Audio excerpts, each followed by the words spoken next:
watching a Fact TV presentation of the town of Swanzey. Scott Self, here. Richard Lane, Here. Jane Johnson, she is here. Brandon Self, Here. Michael York, Yeah. Victoria Ames, Here. and Selectmen's Rep Ken Colby is not here. Alternate Steve Malone is not here. Alternate Michael Scungio is not here, and alternate Brian Vertigo is not here. We have a full board, so we won't be seeing anyone. We don't have anybody to see for them anyways. And the agenda this evening is we have on our application of public hearings, planning board number 23-020. That's a site plan review, continued public hearing from September 14th. That's Fieldstone Land Consultants on behalf of All Purpose Storage Swansea West LLC requests site plan review for construction of a multi-tenant services facility to be leased to various services businesses at 115 Base Hill Road. Subject property is currently shown on tax map 52, lot 16 in the rural ag district and the business district. The applicant has asked us to continue it to our next meeting, which is October 12th. So that particular item will be continued to October 12th. They didn't have the required information we needed for traffic studies. So we've got to wait for them to get that. So next item, planning board number 23-024, site plan review. Brickstone Land Use Consultants LLC requests a site plan review on behalf of Mara Properties LLC to construct a 14,000 square foot addition to their manufacturing facility shown at tax map 72 lot 98-2 at near 735 West Swansea Road. Subject property is located in the business and residential districts. Upon finding that the application meets the submission requirements of the site plan review regulations, the board will vote to accept the application as complete, and a public hearing may follow immediately or will be scheduled for a time and date certain. Then under discussions and other business, we have zoning update, and we have a memo from the Conservation Commission, which we're going to just move to the head of the meeting. Planning board will just do that first before we begin the meeting. First of all, approval of minutes. We have the September 14th minutes.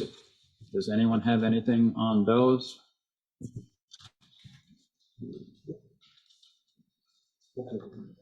Yeah, I'm looking to see what the date on the other one is still. The April one. Yeah, okay, thank you. So if no one has anything on those, a motion to accept the minutes as presented is in order. Okay, that was a motion by Jane, seconded by Michael York. Is there any further discussion? And all those in favor indicate by saying aye. Aye. All those opposed? Okay, now we have the minutes of, let's see here, minutes of September 20th, 2023. And motion to accept those as presented was in order. Motion by Michael York to accept the minutes as presented, seconded by Richard Lane. Is there any further discussion? All those in favor indicate by saying aye. Aye. All those opposed? And I guess that's it, right? Make sure I got all the minutes here. Working 20. Okay. So first order of business, we just have this memo from the Conservation Commission, and it's regarding the 125-foot setback that we discussed to change in the zoning.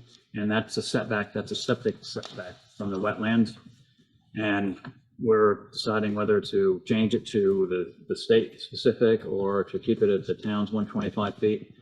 Conservation Commission, and I think you all have the memo there, they are having a wetlands evaluation done by a company, and they would like us to postpone doing anything on that until the 2024, until Moosehead can complete the study. Thank you. So that wouldn't be this year, that would be 2025 that we would probably be considering it. So anybody, any of the board have any questions on that? Or motion would be in order probably just to postpone deciding anything on that until 2025. I'll make a motion. Next one. Okay, motion by Richard Lane to not decide anything on the 125-foot septic setback until 2025. Is there a second? Second by Jane. Is there any further discussion? All those in favor indicate by saying aye. Aye. All those opposed? Okay. Set that on the back burner. So up next would be planning board number 23-024, and that's the site plan review. Brickstone Land Use Consultants LLC requests a site plan review on behalf of Mara, M-A-R-A Properties LLC to construct a 14,000 square foot addition to their manufacturing facility shown at tax map 72 lot 98-2 at near 735 West Swanzey Road. And this property is located in the business and residential district. And we will at the application and decide whether it's complete. If the application is complete, then we will go public hearing. Just real quickly. This won't be my typical friendly reminder that everybody is, like this is a public hearing. If you're interested in speaking, please come to the podium. There's a microphone there. We'll help you make sure that works. The other part of this, though, is we'll never know if we put the screen up. I did get a request from some of the members of the public at the last meeting to utilize the screen on the stage. Fortunately, that larger screen wasn't ready for today, so it takes several people to put it up.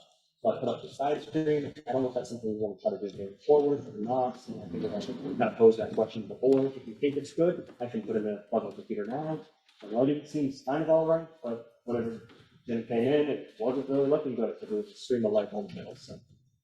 And the use of the screen would be, you'd be able to put the site plan up on that? Yes. Yeah, I would say so, because it's hard to see it on that board. We've got our copies here, but none of the public can really see it. You have to go right up to it. So yeah, if we're on that screen right there, it'd be good. It's just a minute. Okay. But in the meantime, we could just go over the application, see if it's complete. Run down the checklist if you would, Tim. I don't think so.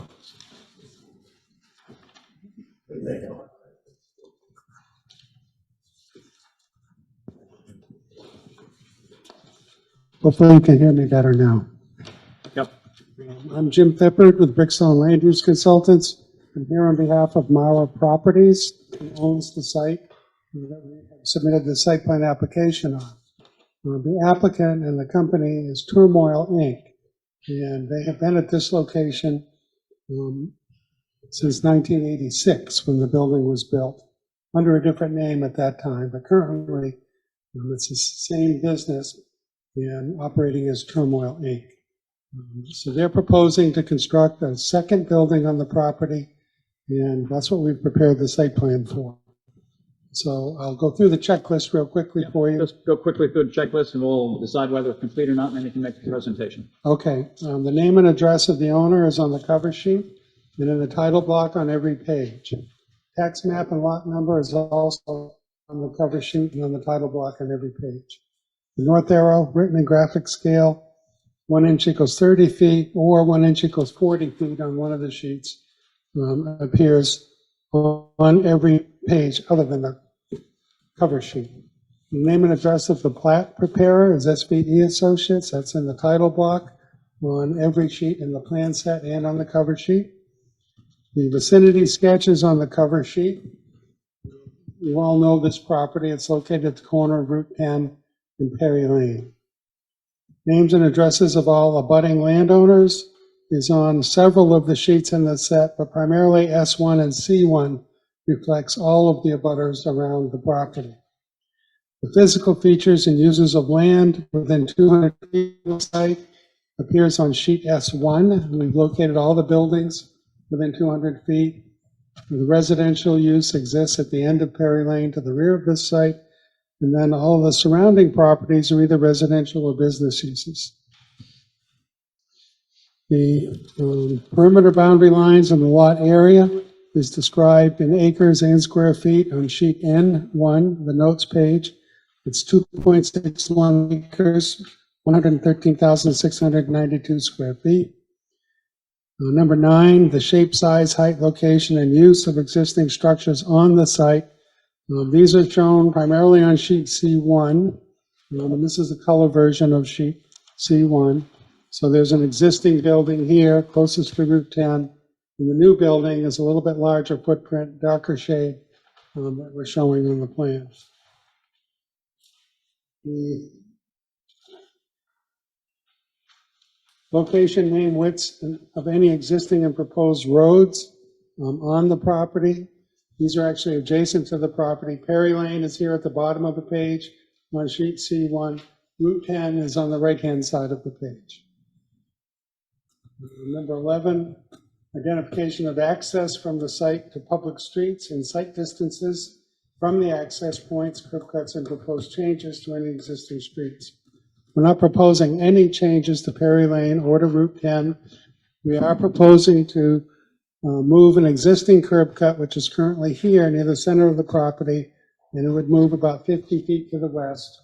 And the site distance from that location is 330 feet looking to the west and 300 feet back to the intersection at Route 10.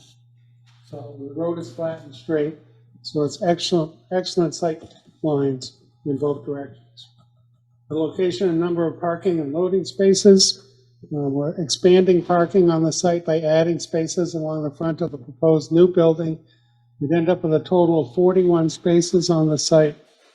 The maximum number of employees in the largest shift, we believe, will be 28. And that's for hiring 8 additional people. There are currently 20 full-time employees on the property. So we have more than adequate parking. And hopefully they'll grow their number of employees as they exist here. The landscape plan is shown primarily on C1. We're adding a row of trees across the edge of the parking area between there and the road and Perry Lane. We're also adding trees in front of the existing building at this location adjacent to Perry Lane. 12 new maple trees are proposed. Location, type, nature of all existing and proposed lighting. There is a lighting plan, LT1. We're not proposing to add any pole lights or parking lot lights on the property. We're doing it all with wall-mounted lights on the new building, on the south elevation and on the east elevation. So no new lights in the rear adjacent to this residential use or on the west adjacent to the Cobble Hill Pines property. And as I said, it's all shown on sheet LT1. 15 are the natural features, such as water bodies, ledge outcropping, and wetlands. Sheet S1 shows everything existing in and around the property. There are no wetlands, no water bodies, and no ledge outcrops. Number 16, existing and proposed grades and topographic contours are shown on C2, which is our grading and drainage page.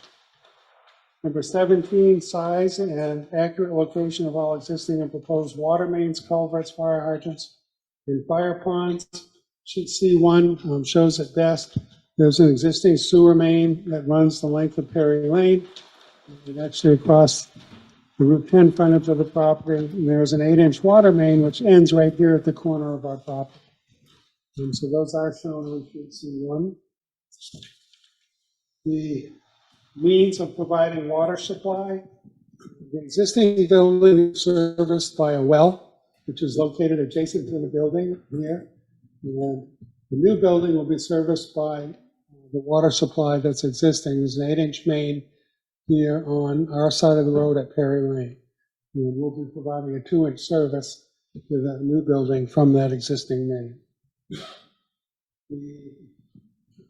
And the water supply for our fire protection system will be located between the buildings on site. We're going to have a 24,000-gallon water storage tank installed under the parking lot in this area.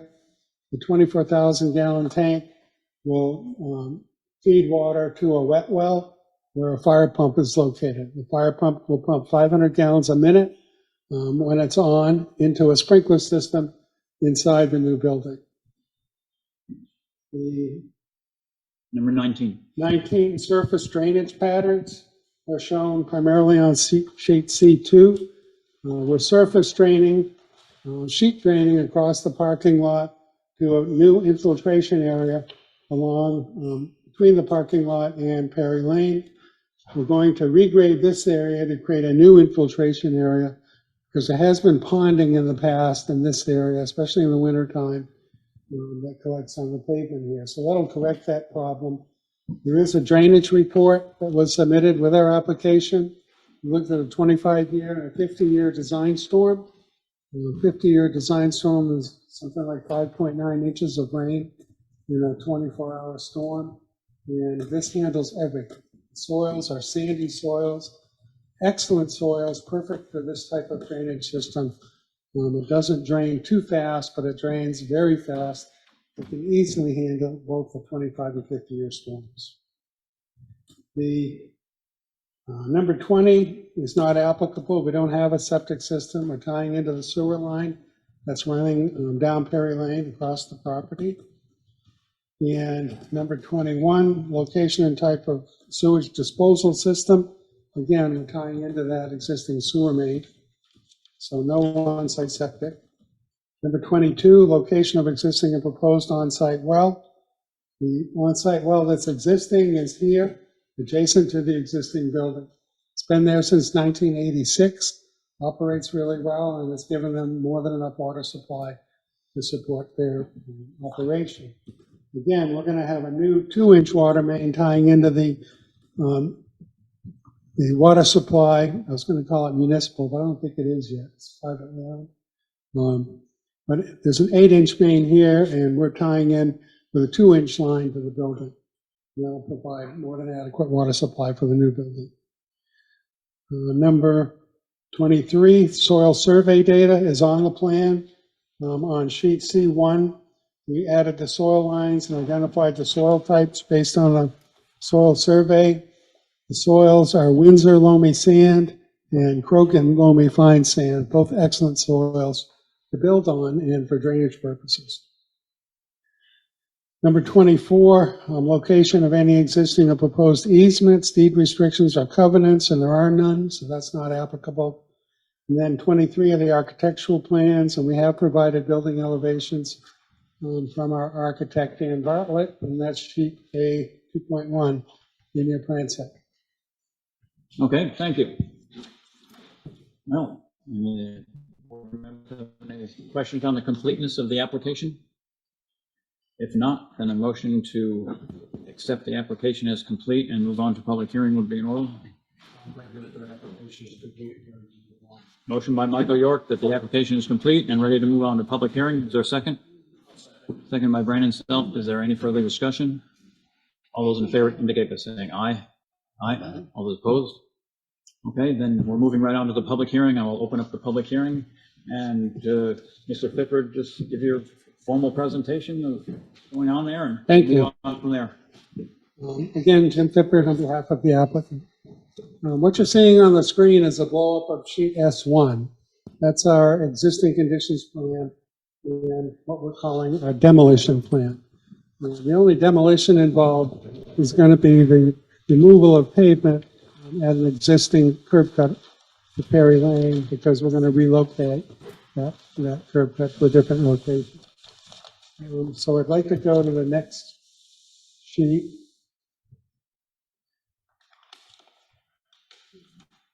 So this is sheet C1 in our plan set, and this is the main site plan. We're proposing to construct a new building at the rear of the property, which would be 14,000 square feet. The existing building is about 10,800 square feet, so this is a larger facility.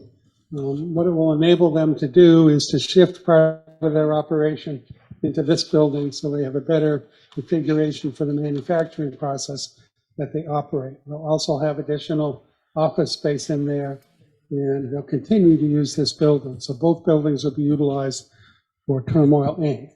As the business is operated today, but this will be an expanded version.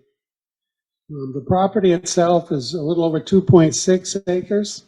The front portion of the property is zoned business, and here's the zoning line. There is a small strip at the rear of the property, which is in the residence district, and we are allowed to continue this use, a business use, up to 30 feet beyond the zoning line when you run into this situation where two zones exist on one property. So we've added a line, which is the 30-foot line, and show that all of our parking, the building, the propane tanks, are within that 30-foot area or within the business zone. So we believe we comply with zoning in that respect.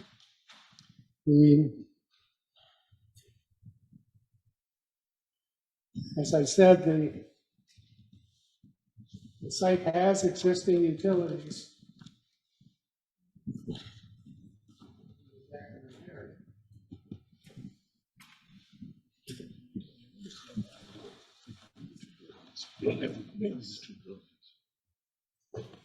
No.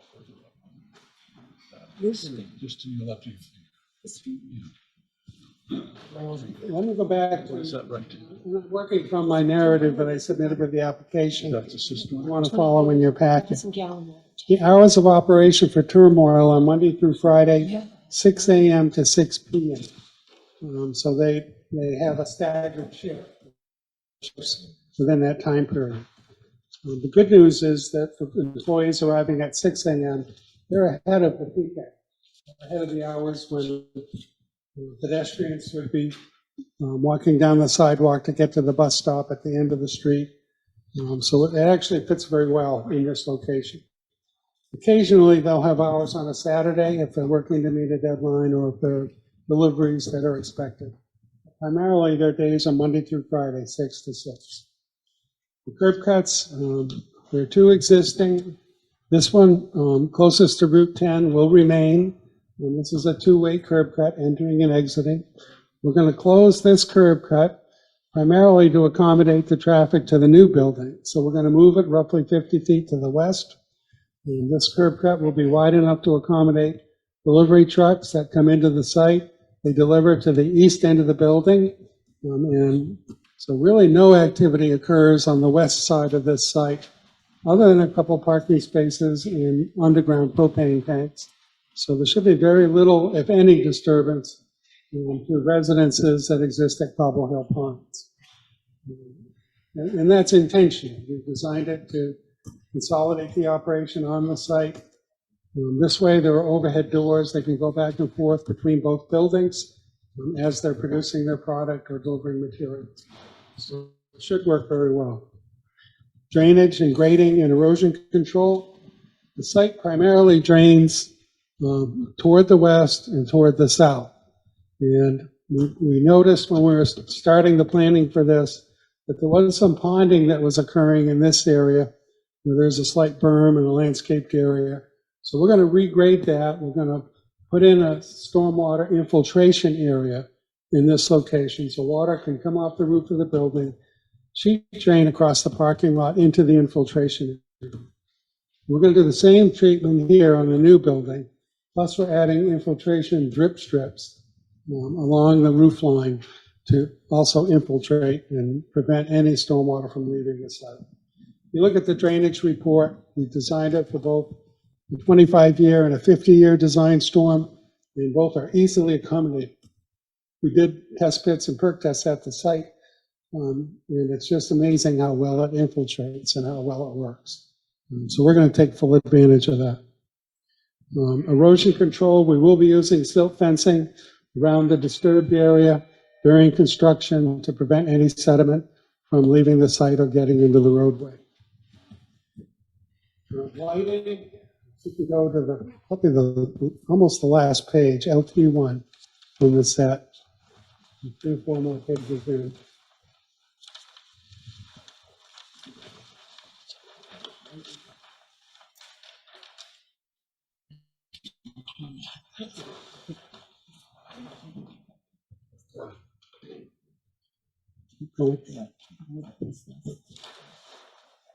There it is. This is the lighting plan. And what you're looking at, these lines are photometric lines. It's telling you what the light levels are based on the type of fixture and the mounting height. So we worked with a lighting company. This is all they do are lights, and they provide this service for anybody. They would do it for the town if the town requested it. And they do it free of charge if you use their light fixtures. So we take full advantage of that. We didn't want to add a lot of pole lights here and create a bright spot on this corner of Perry Lane, primarily because there's a residential use to the rear, and Cobble Hill Pines is located at the end of Perry Lane. So we went with just wall-mounted lights. These lights, it tells you what the light fixture is up here. They're mounted 9 feet above grade, so they're not high in the air at all. There's a row of trees here that are going to remain that should screen it very well from that residential area. But these light footprints, the photo candle footprints, show you where the light is hitting the ground. These are full cut-off LED fixtures, so they're not shining up, they're not floodlights shining out. These shine straight down, and they broadcast a little bit out into the parking area. So the intent was to cover the parking spaces, places where employees getting out of work at 6 at night. In the wintertime, it's dark out already, almost that dark now. And this provides adequate light for them to walk across the sidewalk, step over a curb, and get to their car safely without introducing a tripping hazard due to darkness. And we use the same fixtures in 6 locations, 4 on the south side and 2 on the east side. And that provides adequate light for their operation. The average light levels are indicated in the chart that's on the page. This is hard to read, but I want to say it's 0.77 foot candles, which is less than 1 foot candle. The light levels that we're in right now, I don't know exactly what it is, but this is probably on the order of 15 foot candles. So it's a very low amount of light. But that works in a setting like this because there's not a lot of other light around the area. Lighting is tricky. If you walk into a room and turn on the light and then open a closet without the light on, you're looking into a dark area from a bright area, and you can't see anything. In the dark area, there's just, your eyes can't detect it yet until you turn the light on. So on a site like this, even though this is a low level of light, because there's not a lot of bright light around it, it's adequate lighting for you to safely see where a car is, where a curb is, and it meets the safety levels that the Institute of Illuminating Engineers recommends. And that's what we go about. It helps us avoid lawsuits if anybody gets hurt. And I've been there. Our utilities, if we can go back to sheet C1, I'm sorry to jump around on you.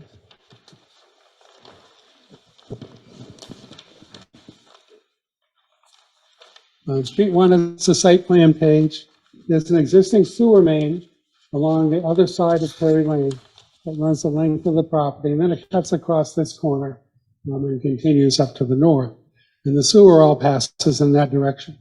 We're going to propose to install a new sewer line from this building. It'll be a 6-inch line tying into that existing sewer main, which I believe is either 8-inch or 10-inch. Then water line, the current water system ends right here. There's a hydrant and there's a stub that was put in for this property. So we're going to utilize that, tie into that with a 2-inch water service that'll service the building. The sprinkler system will be serviced. There'll be a 24,000-gallon water storage tank installed under the parking lot between the buildings. That tank will either be a concrete tank or a reinforced PVC tank, so trucks can drive over it, you can park over it without causing a problem. That tank will service a wet well, which is located here off the edge of pavement. The wet well is fairly deep, it has to be, to provide enough cover over the tank. And the tank itself is almost 10 feet in diameter. So the wet well gets pretty deep. In the wet well, we put in a fire pump, a submersible fire pump, that'll pump 500 gallons a minute into a sprinkler room located in the building. So the entire building will be sprinklered, and it will have that fire protection up to 500 gallons per minute. There'll also be a dry hydrant connected to the tank that's extended over here next to the driveway. So if there is an incident or a fire at the property, the fire department can come. They'll rely primarily on our system and the sprinkler system. They can also tie their tank into the dry hydrant and feed it to keep adding to the water supply. They usually come to a fire with up to 10,000 gallons. Other towns are called, they bring their tanker trucks as well. So that system is tested, it's used in many different facilities, and they work pretty well. The main purpose of the sprinkler system, and you all know this, it's not to put out the fire, it's to slow it down enough so the fire department can get there. And the fire department will deal specifically with the location of fire and get the fire out. So we are complying with the building code. I think the fire chief will be happy with this. There'll also be a fire department connection located at the building, so they can come and tie directly into the fire department connection. There's an outside connection that they can hook onto, and they can pump water into the sprinkler heads, in addition to what's coming from the wet well. Snow storage will be located primarily off the edge of pavement. In these areas, excess snow will just be removed from the site. I don't know if we're going to have winters with a lot of snow anymore, but who knows? Maybe we will. We do have excess parking spaces temporarily to store snow, but it stays on site. It won't end up off site. It won't end up in the street. This floodplain, this property is not located in the 100-year floodplain, so that's not an issue. Landscaping and screening. We will have a dumpster, 2 dumpsters located adjacent to the building in this area. They will be screened with 6-foot-high solid fencing. The landscaping along Perry Lane, we're adding 12 red maple trees. That'll provide, and we're using the 30-foot spacing recommended in your ordinance. We obviously don't have trees in these areas where we have the driveway, or here's the telephone pole, and this is an infiltration area. But we do have, I believe, adequate trees to provide better screening than exists today along Perry Lane. We're not making any changes on this end of the property, so we didn't propose any additional trees up at Route 10. Wetlands, there are no wetlands on the property, therefore there's no impacts to wetlands. Architectural appearance, and I think the last page in that set should be a building elevation.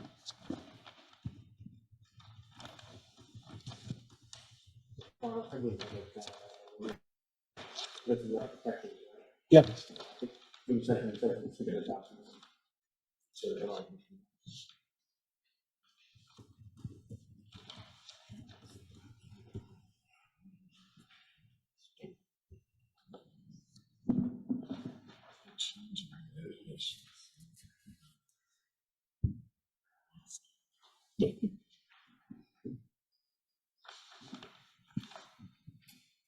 The color doesn't really show up on this, but this is a metal building with a metal roof that matches the architecture of the existing building on the property. The building, the eave height is 14 feet, so it's just over 20 feet at the ridge. And Julius was right in his staff write-up. The building is 80 feet by 175? 175, that's correct. It'll consist of, this is the elevation facing north, which is the back of the building. Opposite Perry Lane is the front, I'll call it. On the front of the building, this is the front elevation. So there are windows up high to let natural light in, but they didn't want to lose wall space at windows because of the manufacturing operation, so there's no windows down low in this location. There are windows at normal pedestrian height within the office areas. So we have an entry vestibule here, which will be an accent color, probably a rust color. I apologize, the colors on our plotters are just hard to get accurate. I was hoping I could get a sample, but they didn't come in time, so you can see the actual colors. But the siding is intended to be a light blue. This is pretty close to what a sample would show. On the end of the building, facing east, this is the overhead door that would connect to allow access to the existing building. And then there's the same lighting plan for this east elevation. On the west elevation, this is the elevation closest to Cobble Hill Pines. There are windows at pedestrian height because this is primarily office areas. So there's not a lot of activity or action that would go on in this location that would cause a disturbance. It's just a normal office setting. So this is the building facing north. which is the back side of the building. And again, you have window lights up high, and then pedestrian door here, office windows in that location. So it's pretty straightforward, very simple design, industrial building. It's meant for a function more than it is for aesthetics, but I think it fits well in this setting and will complement the site. If you have any questions, I'd be happy to answer. Thank you. I have just a few questions on, first of all, you've got a 6-inch sewer going in there. How come so big? How come it's 6 inches out of there? Primarily for maintenance, 6-inch. You probably don't need 6-inch. I bet we could get away with 4-inch, but for an industrial use, I like to oversize the lines just so we have more than adequate protection and can prevent any blockages. They don't produce a lot of discharge with their operation. It's primarily the bathrooms, and I wanted to allow for future growth as well, so I went with 6-inch. Well, with it being 6-inch, I think it's a better idea if you core into that manhole, SMH2. It's just a little bit to the east of where you have it saddling into that pipe. That's an 8-inch pipe, I think you said down there, 8-inch or 10-inch saddling into that. Right. Generally, the commission, sewer commission is non-existent anymore, but it's on the highway department Okay. now. And they may be wanting you, and I think it'd probably be a good idea if you cored into that manhole and just put a 6-inch in there. We So- can make that change, yeah, that's fine. Yeah. Every town we work in seems like they're different. In Keene, they don't want us tying into manholes. They make us cut the line and tie and put a TY in the line. But certainly coring into the manhole is not a problem. Well, we do here usually with a 4-inch line, lateral like that, 4 inches is saddled onto the main line there, but something larger than that, especially if there's future expansion, you may get more Okay. flow there to. Yeah, we're happy to work with what the town prefers. Let's see. Let's see here. And the wet well, so that's going to have a submersible pump, so that wet well will be at level of whatever the water level is in the tank, correct? That's That's correct. how it's going to work. Yep, as the tank level goes down, Yeah. the water level goes down, but the well is deep enough so the pump is always underwater. And is that how you fill the tank, or the tank has a separate fill on it? No, tank will have a fill. You can't see it on that plan. Yeah, there'll be a manhole cover at grade, and that's how we fill the tank. We call a water truck, Yep. and the tank comes in. Okay. 7 cents a gallon. Okay. Today it is. Today, anyway. Let's see, I don't think I had any more questions. I might have had a few, but, and the rest of the board have questions on it. Victoria, you have some questions on it? These aren't super organized in my head, so please bear with me. I'm not really understanding the circulation on the lot. So you said that there's an overhead door on the East side. east side of the new building. And is there also an overhead door on the facing that,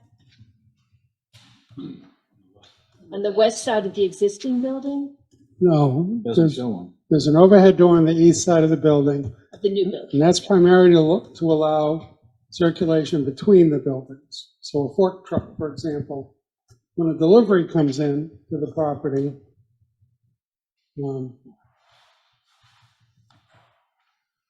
they'll primarily come in the westerly curb cut, and deliveries usually are on flatbed trucks.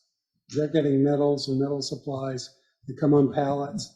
They'll come out with their forklift, unload the truck, and bring it back into the building or into the existing building And what's the way that a forklift would enter the existing building? Where is that opening? through the overhead doors, Where are the which overhead is on doors this side of the building here. of the new building? Show us on the Oops, I old lost it. building, how you get into the old building. On this westerly. So there is an overhead door on the westerly side. If there isn't, there will be. So we'll be adding that one on the existing building. Okay. And I drove by the other day, And there's a fair, I can see how there's a need for more storage, right? Because there's a lot of materials that are stored outside. Is the intention to get all of that stuff under the roof so that temporary structure will disappear? And I'm wondering, why build more parking spaces than you need? Why actually go to the trouble of constructing them when it's not anticipated that there's a need for them at this point? Well, they're anticipating hiring 8 new employees. And once they're up and running, I don't want to have to come back in to amend a site plan and take 2 months. If they can hire 10 more employees, they want to have adequate room for them.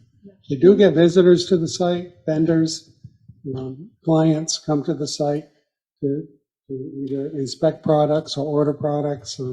So they do need more parking than the. But I didn't want to be on a number. I've learned over the years, like, if we have room for adequate parking, we should plan for it now. If I add it in the future, I got to come back to the board. I've got to change the drainage, do another drainage report. And it just takes too much time to get through that process. So we're addressing it all up front, allowing for future growth that we hope will happen. But you could conceivably receive your permits for all that parking and just have the understanding that you're not going to be constructing the extra spaces at this point. I mean, it's a great way to reduce money up front in the budget if the town will allow that. Depending on the town we're in, we might have 12 months to build it. If you don't build it, then you can't go back without going back to the town and getting more permits. I'm not sure how Swanzey handles that. Mike Jasmine's pretty easy to work with. I bet he would let us come back to it as long as it was previously approved by the board. Yeah, and we can prove that the drainage is addressed. And it'd be gravel instead of pavement, is what you're saying. No, I'm saying we would want to pave it to keep it clean and keep the dust down, especially with what they do for a business. You don't want a lot of dust. But yeah, if we can reduce, if I can postpone 10 of the spaces and do it in the future, I mean, that's a big help, budget-wise. But Especially the today. space would be there, right? It's the same amount of space you're paving. Same is going to be You there. just wouldn't line them for parking. I mean, Yeah. it wouldn't be lines on there for parking. Is that what you're Right. talking about? So, yeah, just, you'd have the space there and you just put But the that- lines on for parking. But that was my thinking, is normally we would put them across the front of the building. But for example, we could postpone these on the westerly side, closest to Cobble Hill Pines, until he needs them. And as long as Mike Jasmine and the building department are comfortable, we could do that as a future phase without having to come back and go to a public hearing and apply for more permits. Yeah, as long as it's shown in the plat, then you won't have to come back for a modified. site. Okay. We got very similar, we just did that last week, actually, so we're going to reduce from the overall, very similar to market basket. So have you flagged is it the northern property line? If I were to walk on the lot, I didn't go into the woods to try to find, just followed that dirt road and. I Yeah, couldn't the find- surveyor told me the pins are there. Okay, We didn't put stakes and ribbons out. okay, For some reason on this site, we had stakes out earlier and they were all either pulled out or removed. I don't know if it's kids or who it is, but so it seems to me in looking at the overall area that the residential use that will have the greatest impact of this expansion is this is map 81 lot 7-3, which is owned by the Judith Perry Trust, which is the big field.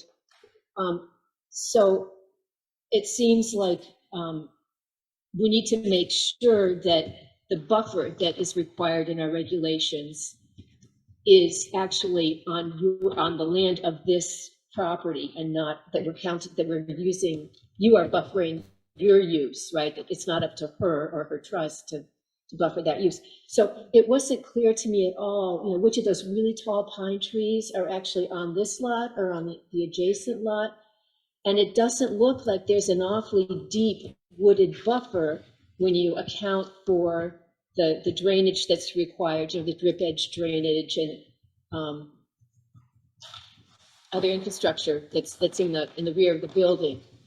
So can you address how much actual buffering there is between this use and the residential use? Yeah, I mean, in talking to Mike Jasmine, the 50 feet is required from our building to the residential building, Yep. not from the property line. It's from building to building. Right. And we do comply with that. However, if the board feels additional screening would be necessary, I looked at the pine trees too. A lot of them are on this lot, a lot are on the adjacent lot to the north. I mean, we could put a fence up along that portion. But I really don't think this is going to cause disturbance for that area. All of the activities will occur inside the building. That's where the manufacturing occurs. That's where the noise is generated, inside the building. We don't do anything outdoors other than unload a delivery truck that may be making a delivery. And that'll all occur here between the buildings. So I just don't feel this is a noisy operation at all, and that'll result in a problem with the neighbors. And if it is a problem with the neighbors, I would address it with Ray and say, Ray, we got to put a fence up. We got to beef up the screening here, and we got to do a better job of screening the noise so it doesn't bother the residents next door.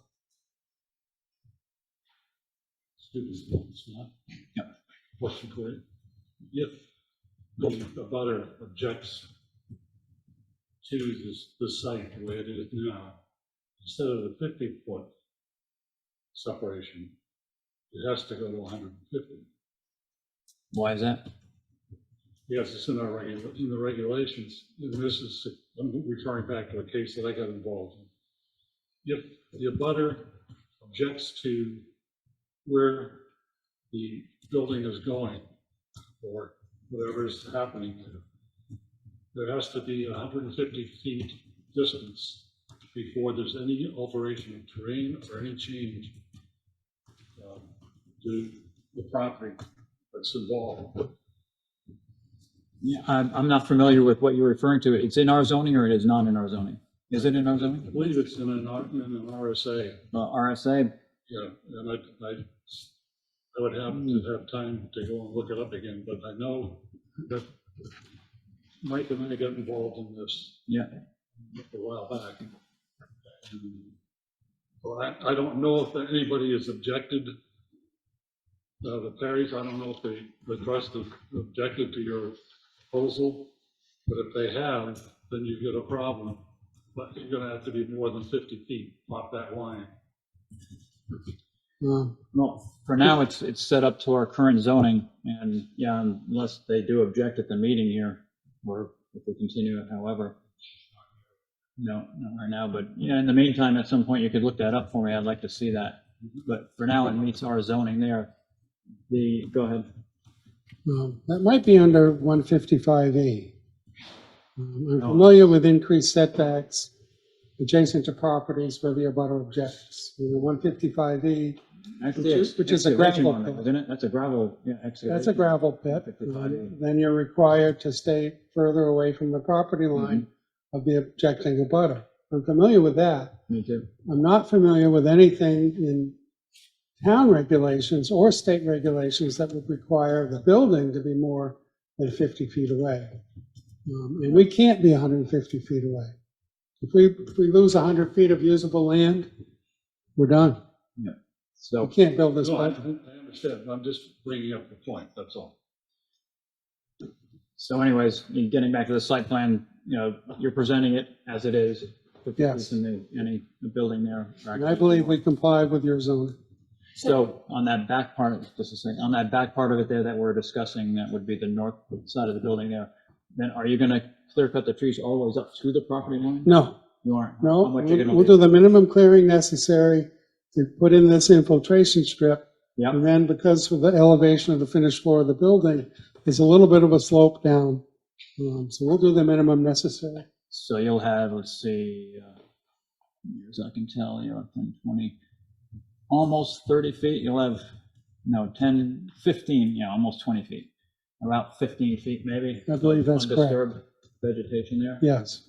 Okay. So the specific criteria in our zoning, in our site plan review regulation says any lot bordering a residential zone or an existing residential use shall have a landscaped buffer between any buildings and the residential zone or use.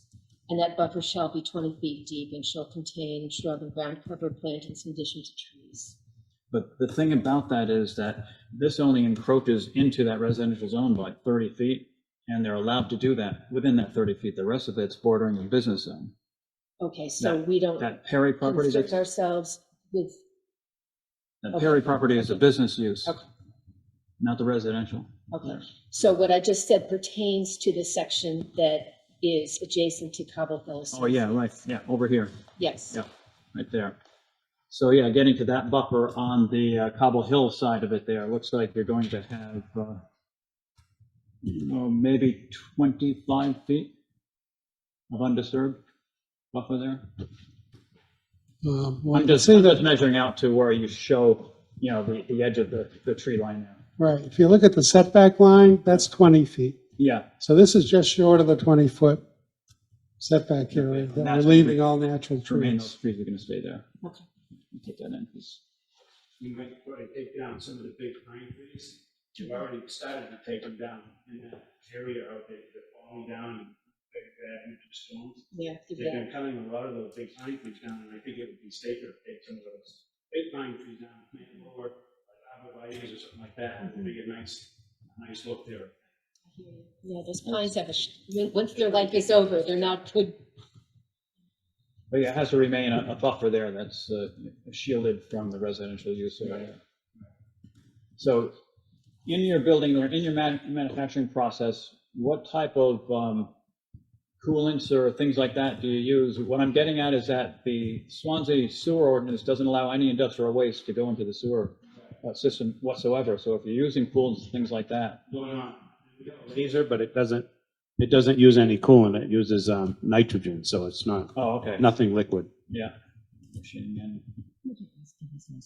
And would you state your name, please? Ray Anderson. Ray Ames? Ray Anderson.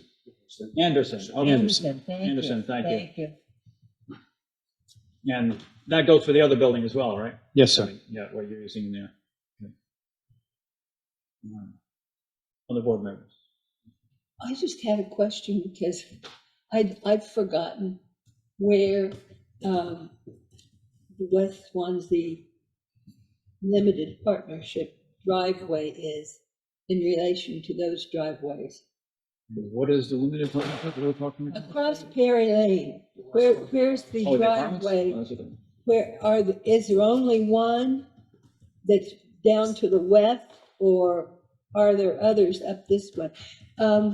You It's mentioned. The entrance to the new apartment Yeah. houses they put there, and they have one entrance down this way. I don't see it on here, but there's one Only entrance one? down here. Down that, below there. Okay, you mentioned safety of people walking on the sidewalk, and I'm sorry I wasn't able to hear you and understand what you said about that.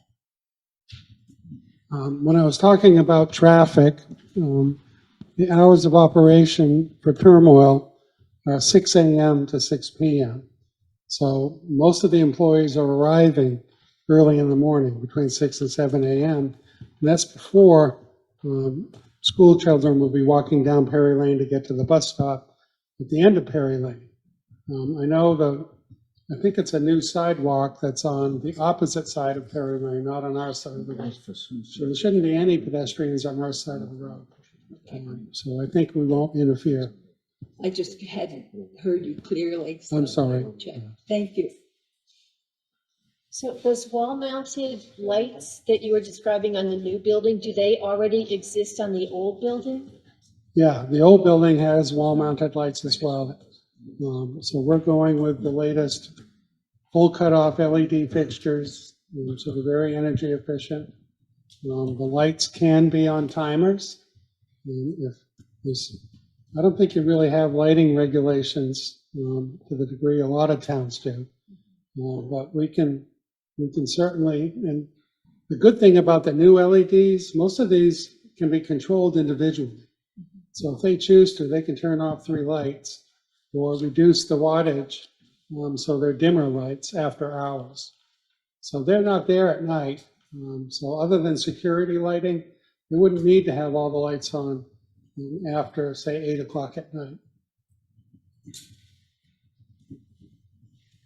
Are those trees, the maples, I guess they're red maples that you're planting out front there, are they going to be in the way of your snow removal? Where you're pushing the snow? It looked like you're going to push them right into them. Not really. We can pile snow at the end of the parking lot in this area. We have room between the trees that they can plow snow. I try to forbid them from pushing snow into the infiltration areas, because if it sits in there, So I was wondering if you're going to it push it into prevents the there. infiltration from working even in the wintertime. And for the last several years, it's not unusual to get a rainstorm in January. So we have ice in all these places. So we try to make sure that the infiltration areas are somewhat protected. And the guy plowing the snow can't say, well, I didn't know. So that's why you put the trees on that side of the infiltration. Exactly. Exactly. I got you. Okay. That was my question. Is it in our purview to talk about addressing the address, the street address of this? Oh, yeah? Yeah. Because we keep talking about it being on Perry Lane, but yet the legal address is West Swanzey Road, right? So would this be a time to, since you keep talking about the front of the building, the entrance to the building, the front facing side of the building is on Perry Lane. Right. And Perry Lane is where the access is permitted. New Hampshire DOT won't allow us to have a curb cut onto Route 10. We've got some slopes. But they don't want another curb cut on Route 10, and they control that road, not the town. So that's why the existing curb cuts are on Perry Lane. We wanted a curb cut better aligned with the delivery area. So that's why we called for removing that westernmost existing curb cut and building the new one in a better location. And they're presenting the site plan as this is the front. In our regulations, it says that if there's a discrepancy, two roads, that whatever the developer decides this front of the site plan is to present it to the board, that's going to be the front of the building there. So, and they have the choice of Route 10, or they could still say that's the front on Route 10, even though they're on Perry Lane access if they wanted to do that. But they're saying their frontage is on Perry Lane, and that's where their access is. I'd agree with that.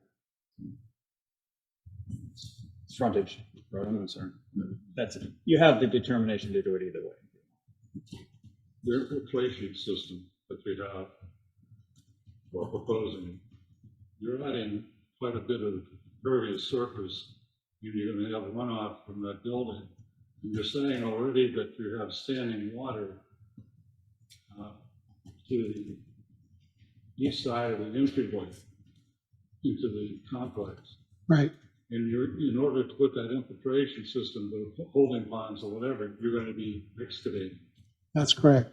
So you're creating a pond or potential pond. If your slope is to the street, perhaps backwards, why would there not be standing water more than not? Yeah, the ponding that's occurring today happens because the water can't get to the sandy area. There's a berm in this area and some plants that prevents it from going any further. So it collects along this edge of the pavement. So we're going to regrade this. We're going to excavate this area.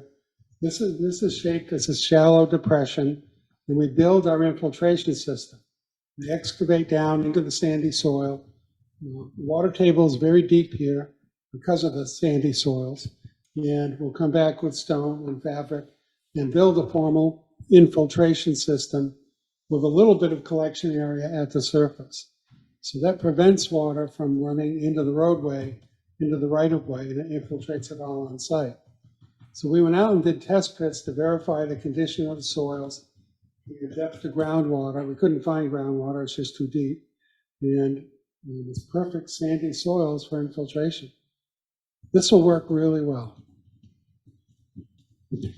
On the C2 plan there, you can see how the elevations go and how they have it slope towards both ways towards that storm water infiltration, just both sides there. And the street is slightly higher. And it'll slope into both of those ways there. So are you gonna dig up some of the pavement that's there now, you mean, just to regrade that parking lot, or you have No. nothing? We're gonna leave that alone. We're gonna remove the existing driveway, Mhm. remove all the pavement and gravel and add loam and seed it, and then we'll build a new driveway here. But this will remain as it is, provided it doesn't get disturbed during construction activities. And we'll put in a better drainage system adjacent to it to handle that runoff. I did see the comment from Public Works or the Highway Department, and we did increase the size of the culvert under the driveway to 15-inch to meet your current standards. And then I wanted to mention one more thing in the staff memo. They listed all the permits necessary. EPA Stormwater Pollution Prevention Plan, we call them SWIPs, SWPPP. That is a requirement. Sewer connection permit, I agree with. The town sewer connection permit, yes. Alteration of terrain, no. We're not even close to the threshold. We've got about 40,000 square feet of disturbed area, and the threshold is 100,000 square feet before that permit's required. And yes, obviously, we would need a driveway permit. I did contact New Hampshire DOT about whether we needed to do anything for them. And I spoke with Frank Lindenbringer, who's the driveway supervisor. He handles this area as well. Because our level of traffic is so low, nothing is required by New Hampshire DOT as long as the driveway is on Perry Road. Any questions from the public here? Here is questions, but asking. Do board members, anything more from the board members? There's a question for me. So this is kind of for the owners as well. I think that's one of the discussions that I think we're actually off Victoria here. From emergency response was an important one. It's the parking lots that are right in the corner here. I believe your address is off of Route 10 currently. It's a difficult to respond. So I think this would be a double time for a second. With even changing the address. So the opportunity, if that's concerned. Pass that to the post office. The post office and basic fire departments and so there's a process for it, but I'm just checking that this is the work they've done. You're okay with that?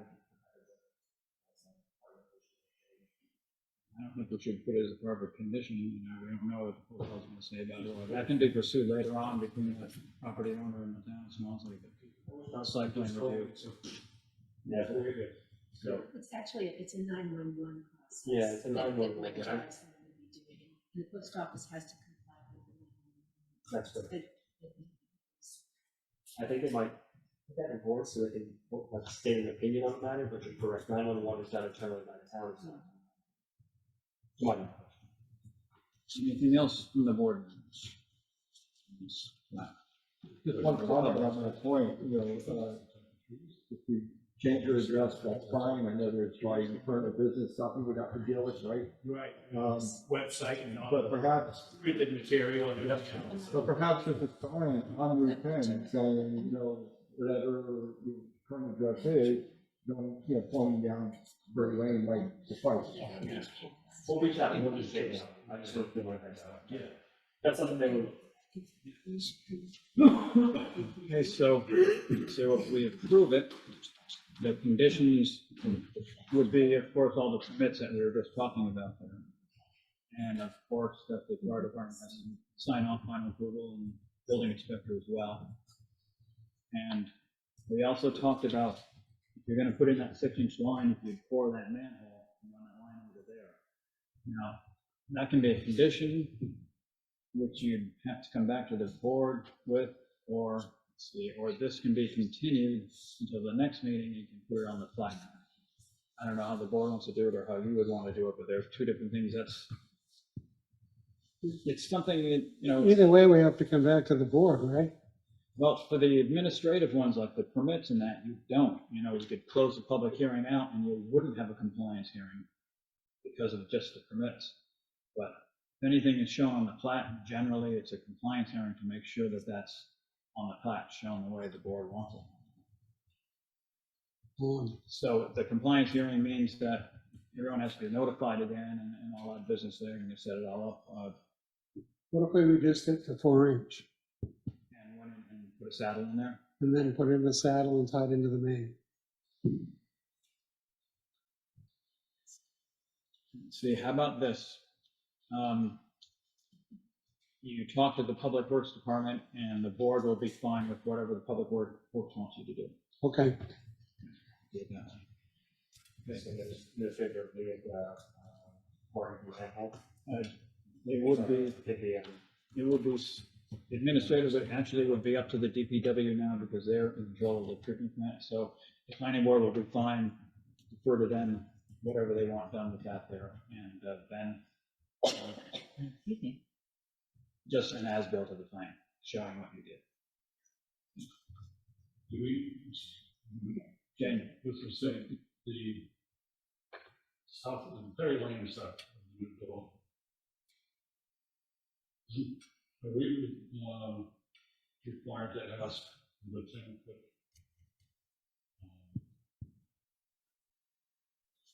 like landscaping on that, or because it's commercial, that doesn't happen? Because I don't see anything there at all. Well, landscaping buffer around the building. From the parking area to Where public access to the building is what you're talking about, isn't it? 10-foot basically landscape strip there. Yeah. The regulations, the site plans shall provide a landscaped area around the sides of buildings with public access or that are visible from the public roadway. Such landscaped area shall be a minimum of 10 feet deep, shall contain shrub and ground cover plantings in addition to trees. Okay, so what they're showing there is, looks like a drainage part of it there. It's 10 feet, but looks like all drainage stone in there. So it's up to the board, whether the board wants to see a landscape strip in there with the trees and shrubbery. Or set up as it is now, just like the other building. Let's see what the other building is. I don't recall whether they have landscaping in there or not. Anybody else? There's No landscaping.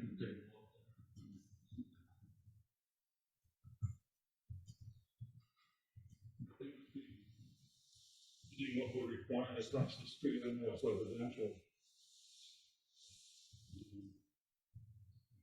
We should be treating both the same.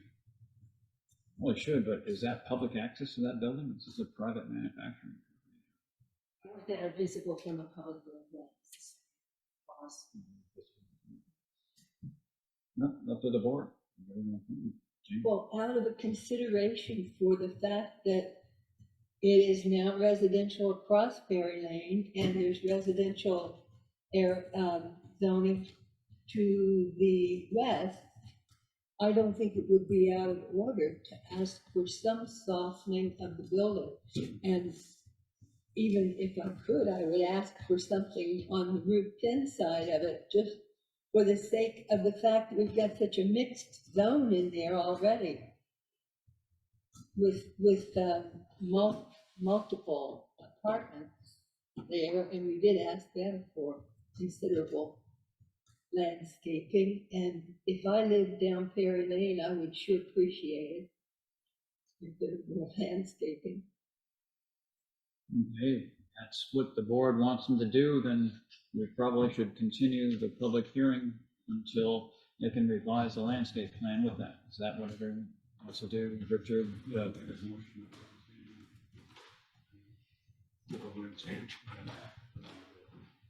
Let's get it nailed down before we do that. Exactly what we want to do.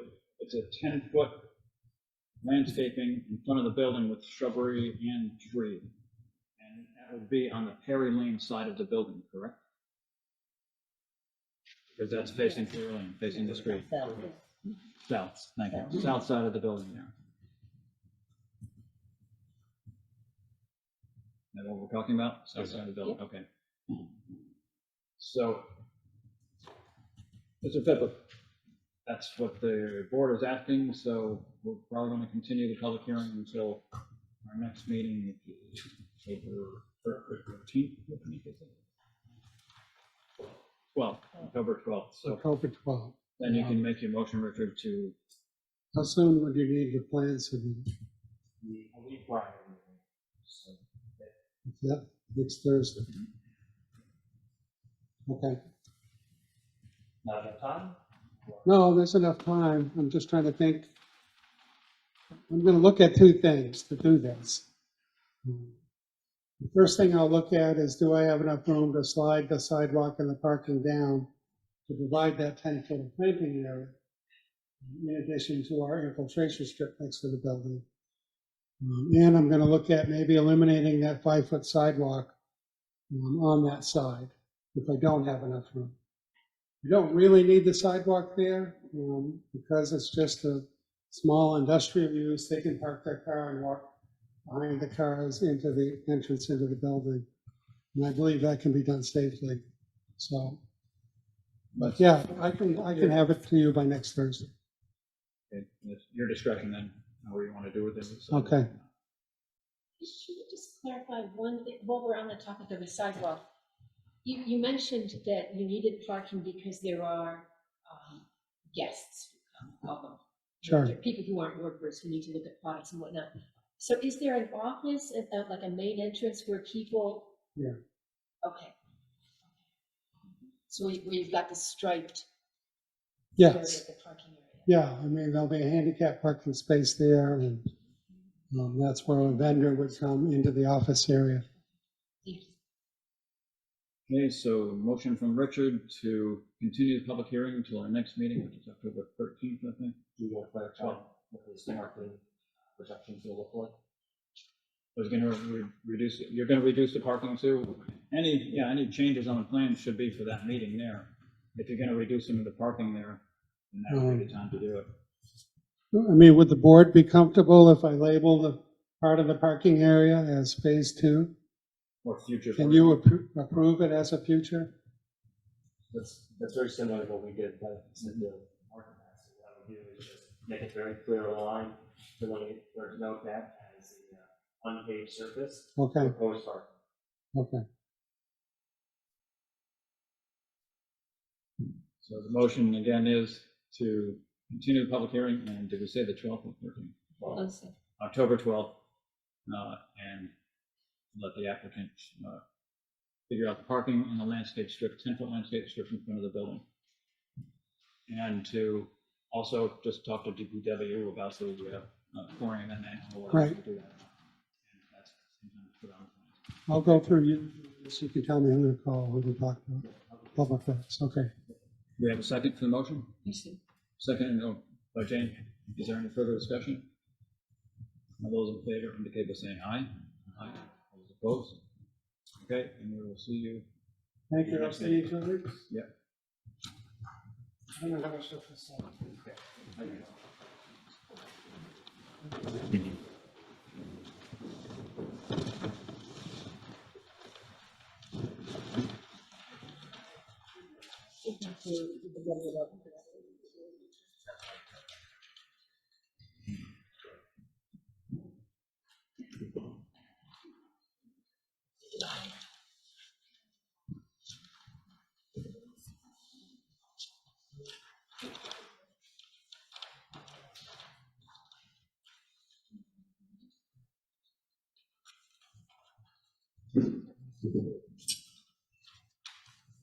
So something you might notice as well, this public hearing, particularly in parliament and Gucci. So a bit of difference. What we did was, for some of the larger projects, pulling all the department heads into a meeting, we sit down, we start talking about the projects, we do all the plans collectively, and if I start to get the language and just get to that. Okay.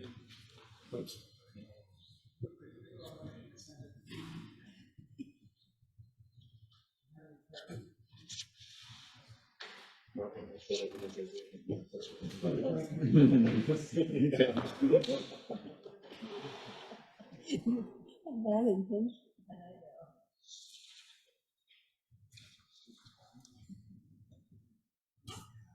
Okay, that brings us to zoning updates.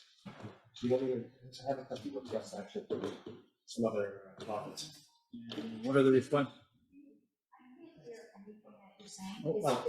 Sorry about that. I'm supposed to be using this one here. Can you read a little bit better now or no? Yes? No? Not loud enough?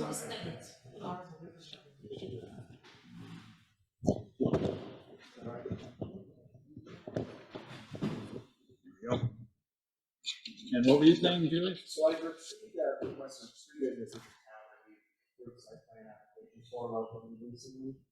Both of which are concerns with IP approvals and some which are performed. So the first one is Frog Brewing, if you remember that's on Route 10. I'm sorry, what was the name of it? Frog Oh, Brewing. yes, yes, okay. Yes. And so Frog has had a number of larger events on sites in the last couple of weeks. But just let me hold you right there. This is, because it's not on the agenda, right? What we're Right. doing here, this is something other than the agenda. So let's do the zoning first, because that's on the agenda, and then anything later in discussion, we'll do it then. to that. Okay, so we're gonna move on to the zoning update.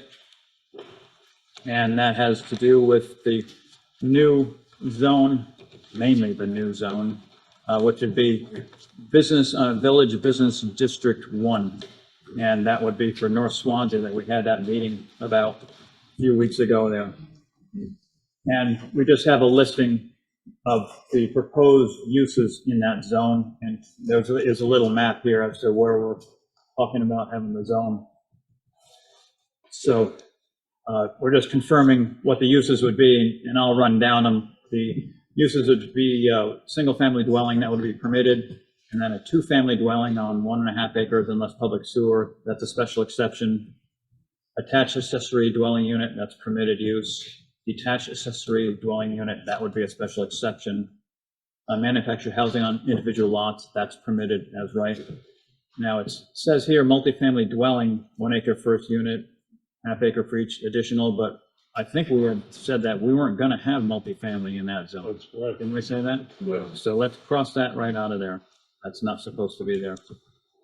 Okay, the next use would be accessory buildings with a footprint 1,000 square feet or greater, or in height more than 25 feet, that's special exception. A bank or financial institution would be allowed. Home occupation, home-based business would be allowed. And let's see, personal service shop or service establishment would be allowed. Professional business office would be allowed. Restaurant would be allowed. Retail business would be allowed. And let's see, daycare facility under a special exception would be allowable use. A bed and breakfast facility, and that would be permitted with a specific maximum occupancy, which should be done on the site plan review. And let's see, recreational facility conducted as a business only when such activity is conducted indoors, that's a special exception. And the last would be accessory uses clearly incidental to the permitted use. So, yes, sir. Yeah, so I think in our discussions, we decided at 21, I think financial institutions was not permitted as well. Did we, financial institutions, where is that? 21. Oh, number 21, you said, okay. Bank of Financial. Okay. All right, so we crossed that one out of there too. Bed and breakfast. Which one is that? That was bank or financial institution, that would be right there, number 20. Cross that out. Yeah. There would be room.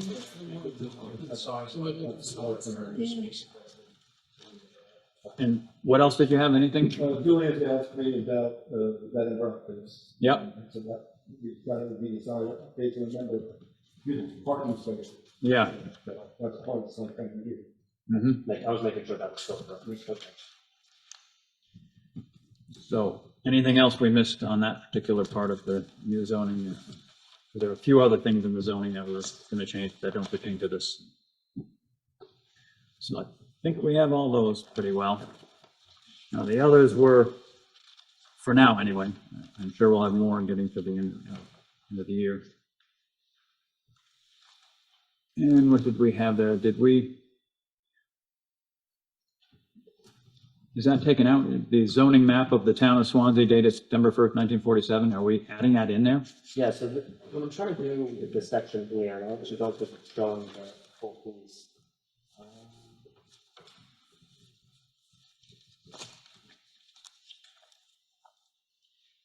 We were trying to create language within this particular okay. section that would show what areas we are talking about. I think what we were running into with some of the other districts Mm-hmm. is if at any point some of the map is misleading, which we are seeing in other portions of town, we don't really have the language to support if this one map is lost. Yeah.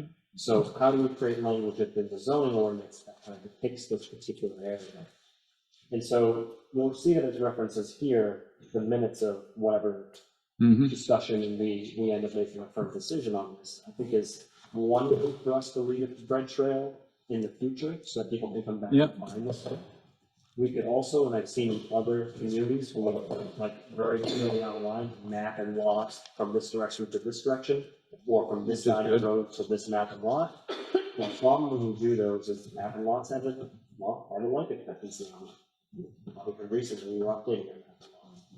So really, what is the best way to do this? I think keeping it attached to the minutes is probably the easiest way for us to keep a record on it.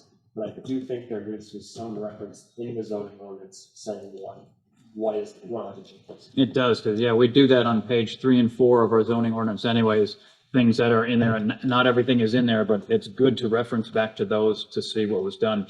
So this would be a change of zoning, but if one didn't pass, the other one shouldn't pass either. If the other one passed, and if it passed by the voters, then it's got to go in there even though it's wrong. So we have to figure out a way to tie that, unless we did it in the following year. You know, you got to tie them both together. They could be part of the same article and just put different places in the zoning. You can actually see that in the definition, let's see, if you go to the industrial park district. In our zoning or in In here? our zoning, Okay. it does actually say in there what area. Oh, where it is, yeah. So we could do something like that as well for Village Business District 1, change the verbiage there. Mm-hmm. Right, That would solve that, because then it would go in what we're talking about, and we wouldn't forget about it to put it in the next year. It'd go right along with the article. So that might be a way to do it, just word it a little bit more in depth from the minutes there as to what it is, and put it in that way. So point of order, you were talking about referring to the section? Yes, where, Section numbers and so forth? physical where it is. Physically, Yeah. right. Okay.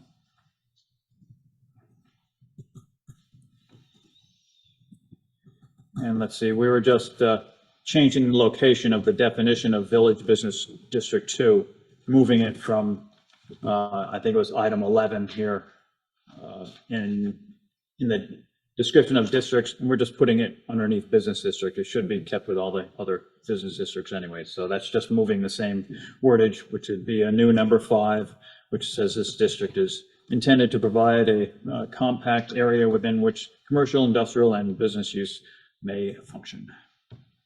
And that would just be moved to that part. So we aren't adding much in there. Removing it as number 11 here. Let's see. Oh yeah, we had to add in about the attached accessory dwelling units. That's, I'm not sure exactly which section is, but we've got number 5 there in our packet there. And just adding in attached accessory dwelling units shall be permitted on rear lots under the provisions of section 3AA accessory dwelling unit ordinance amended March 2023. And that's the result of an RSA, I believe, isn't it? Yes, yeah, Sarah found that with the legal authorities and Yeah. regulations. Yep.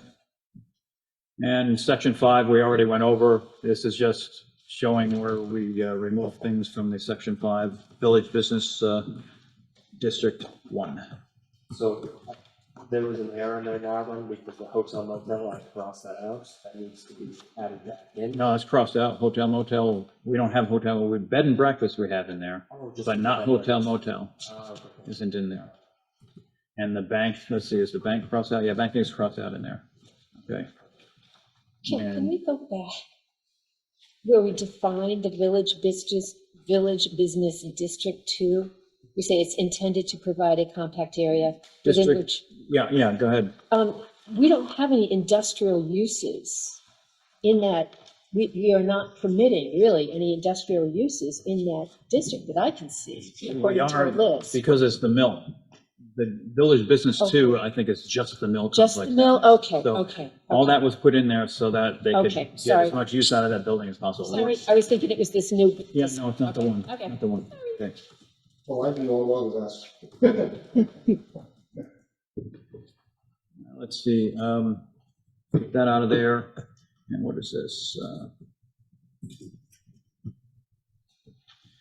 This was in business district, I recall. I don't see it here, but in business district, and it had to do, it said 1-family to 2-family dwelling versions that do not change the footprint of the existing 1-family dwelling shall be considered a permitted use in the business district. There we go. We're just allowing that to, if somebody had a regular home, they want to make a duplex out of it, it's an allowable use, as long as it didn't change the footprint. And so we had just on that A about the daycare facility amended March 2023. Required electric vehicle charging stations allowable. Where is that? That's right below the one-family. Oh, there it is. Is that the amendment that we're referring to on A? Yeah, that's Or not? an addition. So not- Okay, yeah. Yeah, addition is retail electric vehicle charging stations, and those are an allowable use in the business district that we're talking about there.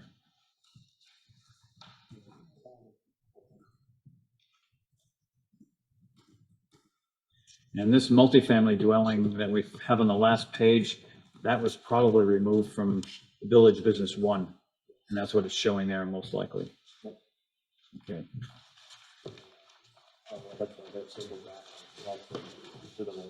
Yeah, we got it though. So that's that, I think, yes. Yeah, I never did, got on a 35-foot height, basically, I don't know if that would be in here somehow, I'm not seeing it. See, it's in, well, it says a description in the proposal here. It says village business, amended uses, 0.5 acre minimum, 100-foot frontage, 30-foot front setback, height limit 35 feet. Yeah, so But yeah, but it's not amended into the zoning is what you're saying. Yeah. And it isn't, so we can put it in that description of it right in the beginning. Page number 20. I keep on reading it, thinking it must be there.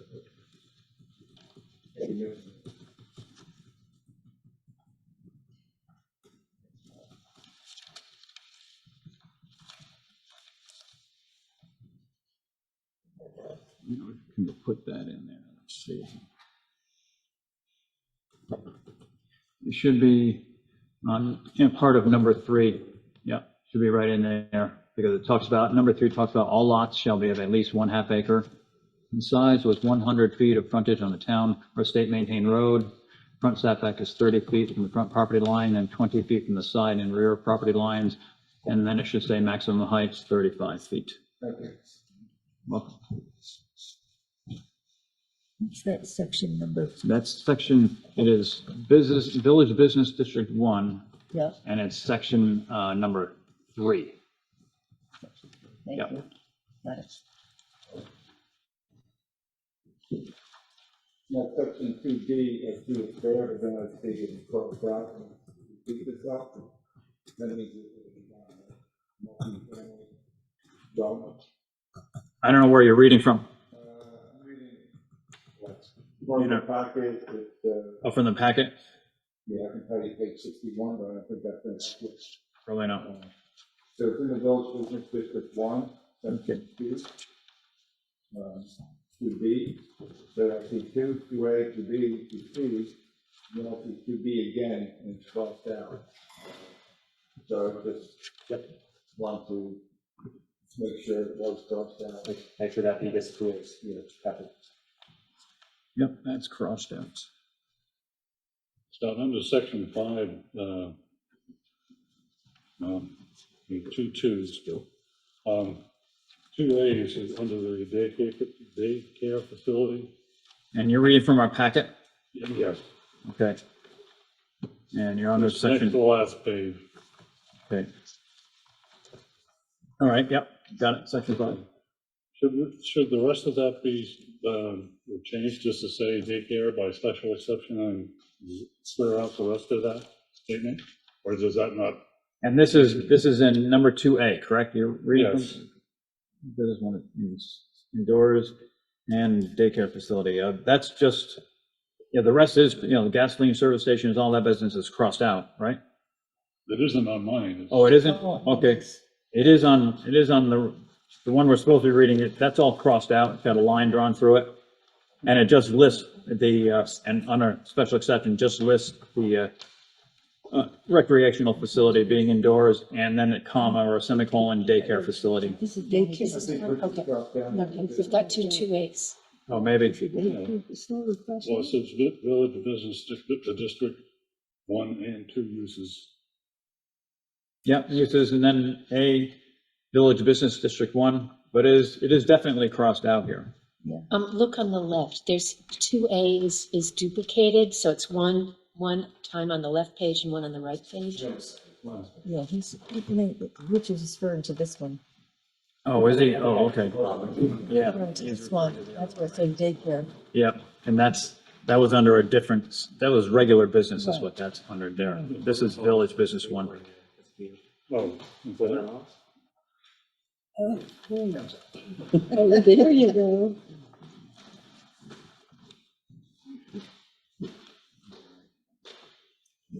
Anything else on the zoning? You're right with that, right, Richard? Yeah. You're good with that? Okay. Anything else on the zoning? No, that's good. If not, then shall we can set a public hearing for all of this. And let's see, what's our next meeting? Our next meeting is continued public hearing of these guys here.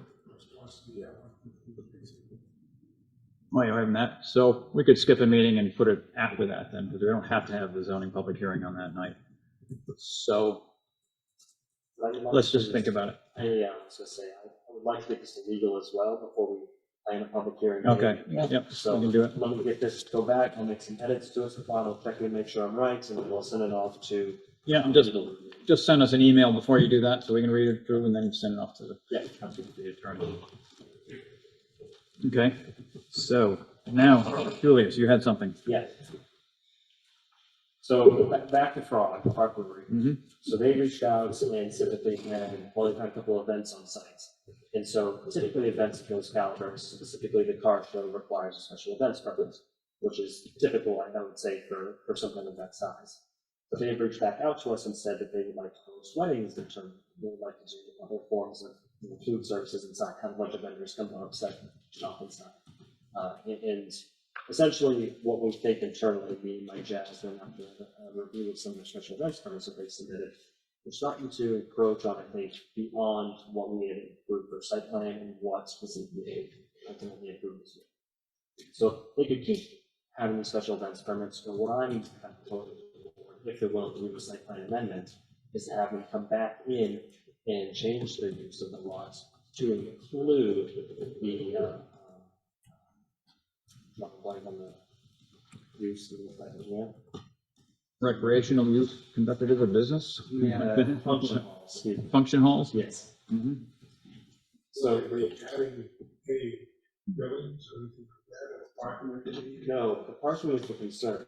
As you might notice from driving by the town, what they had to these events is that they were kind of spilling out on the same road, they were spilling out down, some of that private drives. And That's kind of dangerous sometimes. that's the concern. And so we had reached out to them and said, especially in this particular case, we can't.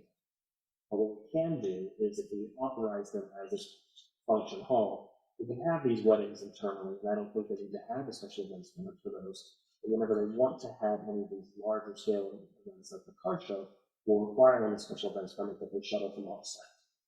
We don't want to limit their ability to utilize the location for, say, like a small scale wedding of, say, 50 people. They have the 25 parking spaces, they're going to show them to a different location anyways. We can make it very clear in what we would amend for the approval to say, no offsite parking, like no street parking, excuse me, and ultimately you're allowed to have separately on site. Would they be able to work with their neighbors and rent spaces from them? But then we would have to go through whether or not that was safe, because their neighbors have oil, they're oil businesses, and they have tanks and things. But could we look into that, and would that be a possibility for them? Because I know when the car show happened, a lot of people parked over across the street at the Keen, what's it, Keen Fuel or Keen Oil or something. Yeah, I think what that would do, if we give them this intended use, it allows us internally to say, you're not parking along the street, but you guys have to figure out where those vehicles are going. We can hold them basically, code enforcement can go by and say, you're parking on the street, this is a violation of the approval from the planning board, which they're already doing anyways, because it was a clear violation. Ultimately, this is what gives us minimum law authority to say, we approved you once, you didn't make a change, we gave you an out, you didn't make another change, now we're taking action. So this is kind of what this fix does. They mentioned that if they did that again, they would have to consider busing people from, say, Gamarlo's, if they could use the, if they got permission from them to use their lot for people to park, then they could bus them up in vans or whatever. Yeah, I think that internally the planning office wants them to have these events. We want them to be able to operate such a place because it's good business for the area. But we just need to be able to support it in such a way where they're not creating hazard. Right.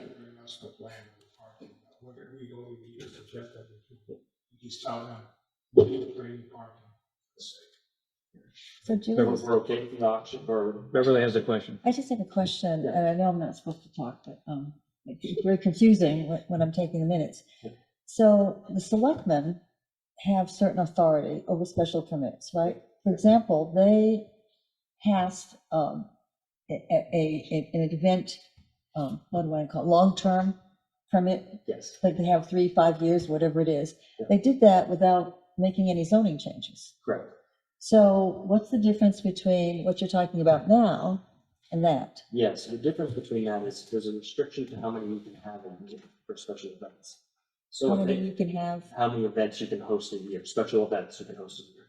Okay. And so if they want to have a wedding, say every other month throughout the year, now, we don't know if it's gonna be that many, but say they wanted to have 6 out of the year, that's more than what they're allowed. And so even if you have a continuing special events permit that will roll like that, will to that amount, it still wouldn't suffice because there's too many events happening on site. So other than the car show and the wedding, what else are they planning to do there? They also are planning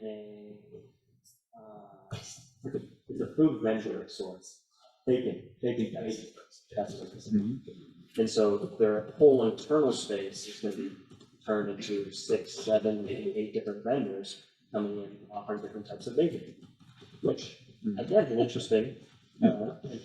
Sign me up. But I don't think that's really what we had approved here. We approved the brewery, and that's what our website says. And they haven't served any food up until these events? I was gonna say, I'm pretty sure they have, but we had allowed that as well. We had some other minor modifications internally. Because this serving food, bacon's food, serving food, I can see them coming in for having it partially or, function hall as well as their brewery there, then they could, functions like weddings and things like that, that's fine. But the car shows, of course, would be a special event anyways. I think they have to have food, don't they? With the I think they brewery? do, yeah, I think they're supposed to. Yeah. So I don't know if the planning board really has anything, as long as that bacon thing is inside and they're fine with that. They're just using their building, yeah. I know this we're kind of trying to line on if this would require that change in use or not.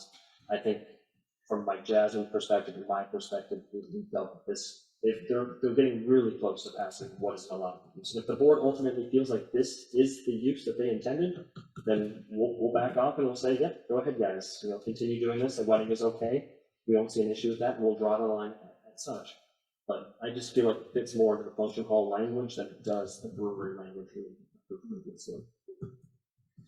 I thought there was, in their plan, that there was outside hookups for food trucks, et cetera. Yeah. One like out in the parking lot somewhere there. Yeah. It was, yeah. I don't know, I can't remember if it was numerous or just one. I guess that's how they had figured on they were gonna handle their food part of the equation with that, but maybe they're not doing that anymore inside. I'd like to see an update of what is going on and what they have planned. So, You had a site suggest walk. we hold our next meeting. Yeah, well, the site walk would be good. Preferably during their baking time. Yeah, let the bakery. Biggest concern is the safety with the vehicles. Yeah. We check our serious costs. So we could have her come back in and we could just, we have to post it as a site plan modification if we're gonna include the language, or if the board's okay with, if they don't feel like we need to include that language. We could also have them just come back and speak to us about what is your parking situation, what are you gonna do whenever it overflows, give us a little bit more knowledge on that perspective, and we could operate that way. I just, administratively, we feel better with the functional portion, but we could also work elsewise. Really up to you guys. It'd probably be better all around for us and for them if they just came in and amended the site plan to include a function hall, then it's done. Somebody complains about it, you know, they've got a function hall there. So if she comes in for an amendment to it, because it actually wouldn't be a modification, really, it'd be an amendment to the use. So, Stefan. Understand too, Oh. PD goes by and they see something that's parked in a dangerous situation, they can just tow out the spot. Yeah, it's supposed to be no off-street parking. I mean, off, on-street Since parking. you advertise you're having a baking fest, you're gonna have a lot of people. Yep, probably so. Experience. What would you like to have her bring to submit to the board? I told her Bacon. with the bacon, the beer, anything else. I'm thinking Well, of plans, maybe. with- We already have a copy of the site plan, don't we? Correct. So we could just have a copy of the site plan here to take a look at it and discuss it that way. I don't think she really has to submit anything like that. I don't know about notification to abutters and all that stuff. It's an amendment, not a modification, but it still has to do with the neighbor, so it still should be notified, the abutters. So, This might be one of the scenarios where we're working with the applicants, where we internally feel the cost and get that way. Yeah. We'll treat it as a modification, I guess, and then it'll just be noticed and set up for a public hearing. So something very similar, the next topic. So Lessers, if you remember the Four Season, it was the mixed use structure that had, 5 residential homes built next to, yeah. 10. yeah, along The one out in the field there. What yes. is it? So there has been conversations with the applicant. He had called, well, he stopped by and saw Mike, who also came back and called me as well. He would like to do some of the groundwork this winter so that he can begin work next year. Problem is that he wants to begin work before the building is finished. And he wants to begin the work before the building is finished because he's currently renting another site. So he wants to be able to move his materials from the other site onto the new site. Cut the rental costs over there and, actually he's paying his mortgage now, not have to pay more.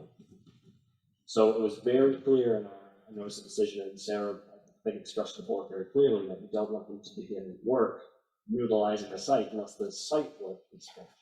Site work being drainage and at least the driveway access to it.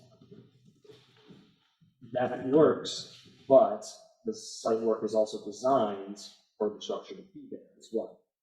So we're kind of in a scenario where ultimately, is the board okay with him do what would be a phased operational, where he will ultimately begin his work on year 1, utilizing the site, using it kind of like the ground up facility, which he is replacing, and then year 2 is actually going to begin building the building.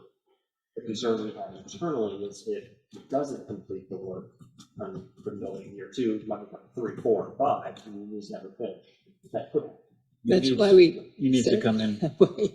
He needs to come in just an informal meeting or just a regular meeting, doesn't have to be a public hearing, anything like that. If you notice that I left heavy rain right there, and that smack middle of his property was upon. So So it's- how are you gonna do site work if you got stuff there already? If you If you finish on the site work to do. he withdrew the site work up to the level of Fieldstone, the drainage plan that they had put together. That was definitely within our requirements. But then after that, we actually started beginning this outdoor storage. We ought to just talk to him and see what his plans are and what's going on with it. Because he may just be expecting to run it just as it is without a building there, so. And maybe we'll let him, maybe we'll be fine with that or not. Maybe we need to talk to him and see what his plans are. Whether he's, Do you want me to notice it very similar to Frog as well? Frogs will be a modification, so that'll have to be a notification to the abutters and all, but this one here, he can just come in, it just be on the regular agenda that the guy's coming in to talk to us about his site plan. We're gonna make amendments, we have to do it at the same. We aren't gonna make amendments, no, we're just gonna find out what his plans are and then decide what he wants to do, and he'll know what he has to do. And if he wants to amend the site plan, then he'll have to come in. I think we want to put a completion date on it, if we allow them to come in and start. Let's see what he has to say, you know, he might have some good reasons, he might not, but we ought to hear him out, see what he has to say about it. I am in the process of working on what seems to be a tax map discrepancy. I kind of mentioned that earlier with Fraser Mill property. We believe is supposed to be in the Village Business District 1. When you look at the, not tax map, the zoning map, it actually seems to be within another district. It's in the lot next to it. So the wrong map is being this one. So the question for the board is, with this particular case is, I feel like that's an administrative change. Is the board okay with me going through and making the amendments? I will put together the documents and I can bring it back internally. I'll make sure it's okay with you all for changing the zoning. I feel like it was done here. Something. And your amendment is to the map, is that right? Yes. Showing that the Fraser property is actually in business one, Yeah, Village Business. Yeah. because it is in business one, so. Right. Yeah, You might as well. That doesn't include, that's beyond the dam, so that's. This is right here in town, this is Fraser This Mill. is Fraser here, Yeah, it's right here. because there's the Fraser and some business there. Oh, yeah, no, not that one, no. We're talking about the old, Yeah. let's just burn that damn thing down. yeah.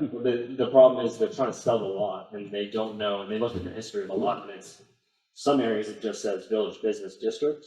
In other areas it says Village Business District 1, and then more recently we looked at the lots, it actually says the rural ag. No, it says residence, it does residence area. But, you know, it's noted in our zoning that it's a village business. It was, I remember it was voted on and years ago, but it was voted on specifically because that was a business over there. So we put it in business one and it must not have gotten changed on the map somehow. I think whenever Southwest did it, they grabbed the parcel next to it, not the dirt parcel. They may have, yeah. Okay, I will make that amendment. Yeah. No, there's more there. There's a couple, maybe 3 acres or more. It goes way up behind. All right, that is all I have.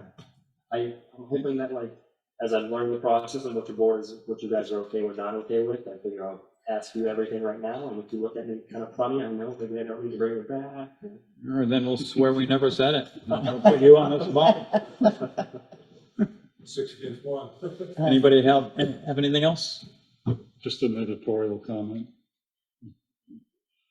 I was thinking about this the other day. All the proposals that we get for, like Fieldstones, this one here, it always seems to come in, okay, we've met this regulation, but it's a minimum regulation. And I'm just thinking, why is it that we can't get them to come in and actually appreciate where they're putting their project and what the surrounding area looks like? We try to be a little more sympathetic to the neighborhood and adding the extra trees or changing the roof line, or, without us having to bang on it every time. I know what you do. Comes right down to cost. Oh, yes, I understand the financial part And of it. it's the but- process. I mean, it's not only the Swanzey Planning Board, it's every planning board, every zoning board. That's the process. When a builder goes in there, they're gonna do it to what the board says, and then They're gonna do it to what the minimum requirement is that Yeah. the board has on paper. Yeah. And one of my, my feeling is, and maybe I'm being Pollyanna about it, but I'd like to see them start to come in and do something a little extra for the town, or for the neighborhood. And speaking of which, this picked me up. Was there not supposed to be a school bus shelter on Perry Lane with this project? I've yet to see that up. Yes, not there yet. No, no kids living there yet anyway. Yeah, true. It's on the site plan, I'm pretty certain it's there. Well, that's why I said tonight, I think we, out of consideration for the residential districts and the people who have lived there and love their homes, it was the same way with the apartment buildings. Now they're smack in front of them, and people, some have sold their homes and probably didn't get as much for them as they might have, but for that. And yeah, and so maybe it's up to us to demand that there's more consideration for the existing community, because they are the existing community. And if you want to build something in an existing community, then have it be compatible. And that's the price you pay. Yes. Working out. As a board, that's what we have to do. What? As a board, that's what we have to do. We have to have our residents back. We have to insist on these That's how I things, feel about it. okay? Because you're never gonna get these developers to come in, they're gonna come in No. the most cost they can. That's their job. Right, it's So we up to gotta us to insist. lean on it. In a real world, that should be right. Well, You come in and develop something, and you try to make it pleasing for everybody out the town, that's not where these developers are coming from. If you look at legislators that's flying around, you'll see that right away. It's all about cost. So we as a board have to make sure that we have our residents back in the best we can. Within the ordinance and within property rights and within fairness, it's, you have to balance it. It's got to balance all out. I think it's important that we look at both sides of everything. And yes, it may be a heavy cost to the developer, but we need to think about the cost to the community as well, because some of these things cost all of us, even if they're not right in our neighborhood. But In you our gotta be able, taxes. you gotta be able to back up those point of views That's right. legally. I don't mean Okay. just at the board here. You gotta be able to. Well, maybe we need to do something, we'll talk to our legislators and look at our own rules. If McConnell's constitutional amendment passes, it's gonna be a big help. But we do have a lot of criteria in our landscaping regulations that we tend to just kind of slide over. I think they're talking about more than landscaping here, though. I think they're talking about building style and size and that type of stuff there, basically. That too, Yeah, all of that. I mean, it's a lot. I don't know if that's something that we can create as far as, I hate to use the word regulation, but strongly encourage these people when they come before us to be a little more creative than minimum. You can ask. Well, I think another part of it too also extends from the planning office and the hiring process of working with, if somebody comes in and they say they want to do a large-scale housing development, and they, the question might be about, are you trying to look at conservation subdivision? Are you trying to look at another form of development? I mean, we try to incentivize, if they do, sometimes they don't, sometimes they just come in and drop it down, but, we want to see those things as well. It creates green space and healthier living environments and some alternative forms of, living in town. So I think that's another part of this as well, is making sure our processes are known to applicants and know maybe there is another, might be something more cost effective or it might be easier through the planning process. Or maybe there's some ways for us to offer those tidbits. So, I mean, obviously we've got to be as impartial as can be as staff, but that's what we're trying to do is we have the regulations. Since I've been here and Sarah's been here, and I don't know if it ever happened with Matthew, but to be review a conservation subdivision, hasn't happened yet? No. Yeah, I did one in Milton when I was there, and it was very successful. was fought extensively by the board, but overall, it looked better than if it was something else. So, towns are starting to see that, and developers are starting to recognize that it is a cost-effective way of doing it. I always have 2 cents. Yeah, so I think what we're really talking about is we do the right thing to think of ourselves as a rural community. And so what we do, build this business establishments and industry, it's right going to have a rural appeal, right? There's something that, breaks it up, where it doesn't interfere with that feeling the world is. And I think that's, a pretty easy way to summarize it. I think one of the potential solutions, and this is something that I'm trying to get traction with on the Economic Development Committee, and also I will on the Conservation Committee, is some impervious surface guidelines in our regulations. And I would love for the board to consider that as well. I'd be willing to. It's just an idea. You look at all these surrounding towns, where they are, and see what guidelines exist. And there's some good ideas out there. I think it's pretty challenging because we have so many different size lots and different types of lots, and different zones. But I think it's something that is not insurmountable. And I would like to be a part of it, working with any committee, any board on that, just because I think it really will help the community in the long run. I think, I came from New Jersey a little bit most of my life. I don't think there's a single town in Jersey that does not have an impervious surface guidelines. And I think, we get ahead of the curve here, we really do challenge. All right. Anything else? There's always a spot on my board. I figured you would. Anything else? Motion to adjourn by Brandon Self. Is there a second? Second by Richard Lane. Any further discussion? All those in favor indicate by saying aye. Aye. All those opposed? And we're adjourned. Good share. Thank you.